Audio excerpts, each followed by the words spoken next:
Alors bonjour à tous, aujourd'hui nous continuons notre lecture du catéchisme de l'Église catholique au travers du compendium et nous en sommes rendus à la question numéro 386 qui est qu'est-ce que la foi? Donc au sens de vertu théologale. Voici une réponse brève. La foi est la vertu théologale par laquelle nous croyons en Dieu et à tout ce qu'il nous a révélé et que l'Église nous propose de croire parce que Dieu est la vérité même.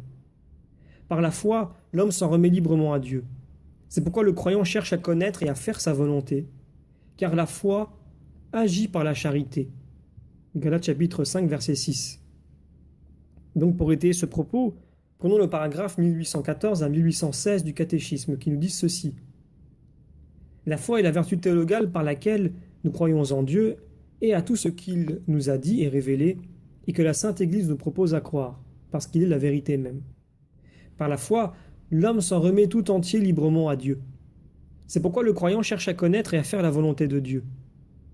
Le juste vivra de la foi, pouvons-nous lire en Romains chapitre 1. La foi vivante agit par la charité. Le don de la foi demeure en celui qui n'a pas péché contre elle. Mais sans les œuvres, la foi est morte. Jacques chapitre 2. Privé de l'espérance et de l'amour, la foi n'unit pas pleinement le fidèle au Christ et n'en fait pas un membre vivant de son corps.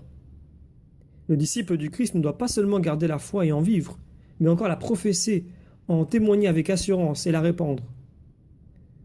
Tous doivent être prêts à confesser le Christ devant les hommes et à le suivre sur le chemin de la croix, au milieu des persécutions qui ne manquent jamais à l'Église. Le service et le témoignage de la foi sont requis pour le salut. Quiconque se déclarera pour moi devant les hommes, je me déclarerai moi aussi pour lui devant mon Père qui est aux cieux. Mais celui qui me reniera devant les hommes, je le renierai moi aussi devant mon Père qui est aux cieux. Matthieu chapitre 10.